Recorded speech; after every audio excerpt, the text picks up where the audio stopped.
Hi there, I'm Budda and you're watching Dr. Guitar, a show for all you guitarists out there.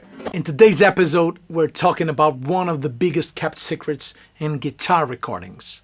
Doubling guitars. Doubling guitars, it's a technique used in the studio by guitar players amongst every genre available and possible. We're talking about Metallica, Rage Against the Machine, Red Hot Chili Peppers, everyone from the disco sound and funk stuff like Prince, Sly and the Family Stone. A lot of people has been doubling guitars. And today we're talking about that technique and I'm explaining how can you do it and what's the effect of a doubled guitar. But first of all, let me thank my dear patrons for supporting the show. And if you want to become a patron, you just go to the link. It's super easy and you'll be getting early access to episodes, a free video lesson every week, a free backing track every month, and my huge thank you, of course. You can also contribute to the tip jar on PayPal and go to my reverb.com store where I have a lot of gear I review here in the show, but I can't afford to keep. If you're interested in guitar lessons or vocal lessons with me, just send me an email or a direct message via Instagram or Facebook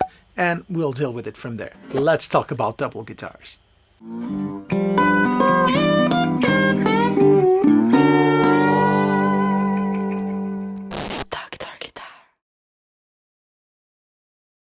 Basically, doubling guitars means you play twice the same lick, the same arrangement.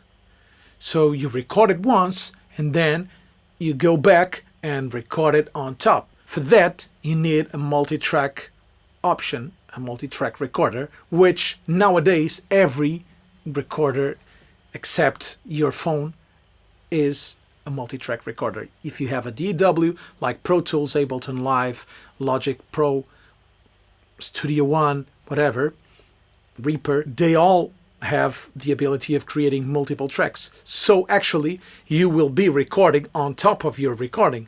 So you're not recording with the time moving as you record on your iPhone, for example. You'll be recording two tracks on top of one of another. And for the most effective doubling, you should pan one guitar to the left and the other to the opposite side, to the right.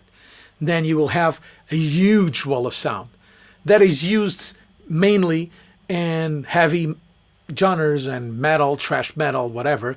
Like James Hetfield is very well known for using that technique. So he doubles and sometimes he even triples his guitar parts. Pantera did it. All the thrash bands, metal bands did it. So let's hear a trashy metal, whatever, riff with that effect.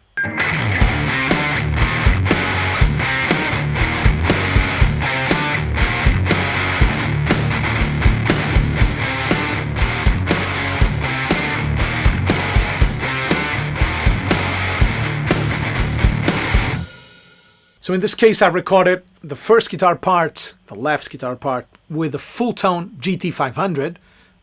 It's a distortion pedal. And the second guitar part, I recorded it with this pedal, the Tone Effects Animalizer. It's kind of a big muff, but way better than a big muff in my opinion. It's made in Portugal, by the way.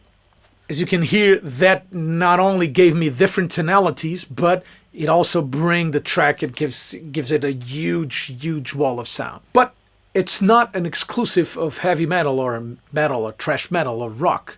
You can do it, for example, in a stoner rock like bands like Nirvana or Pearl Jam or Red Hot Chili Peppers did it a lot.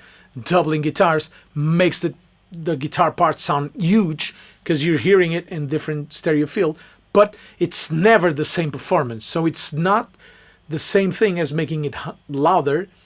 It's twice as much information. And for that, usually we go to different amps, different guitars. So the most you change in your sound, the better they will gel together and the more complementary they are to each other.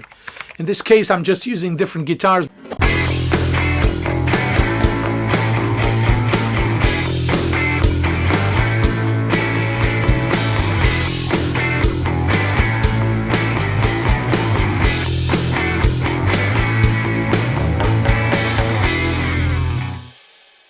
Disco sound, funk, and genres like that did a lot of doubling to create the chorusy effect and to create like an orchestral kind of groove. Prince does it a lot. Wolfpack do it a lot. Corey Wong does it a lot. So doubling guitar parts when playing funk, they get this special chorusing, natural chorus effect. And the tighter you are, the better it sounds. So you need to record it almost exactly the same, but you don't want it to be exactly the same, because that would be twice as loud, but not not having different stuff happening in the left and the right. The stuff that is different is not as obvious as you might think. You cannot tell the difference, but our brain perceives it as two things doing the same thing. It's almost like having a lot of people singing a melody is different than just one people singing the melody.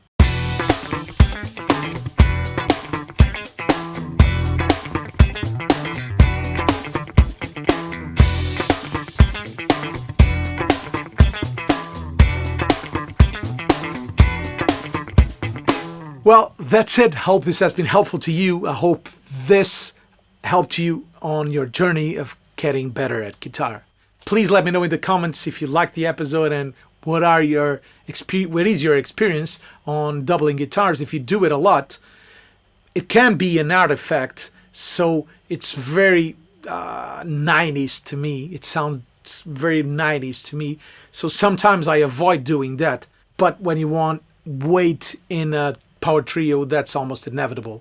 You double the guitars and you double the emotion and the feeling of it. Thank you so much.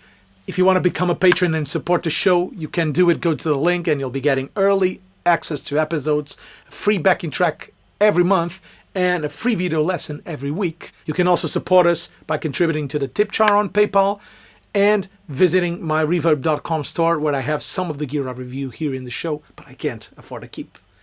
Also, if you're interested in guitar lessons with me, just send me an email or a direct message via Instagram or Facebook, and we'll deal with it from there. We'll see each other next week. Bye-bye.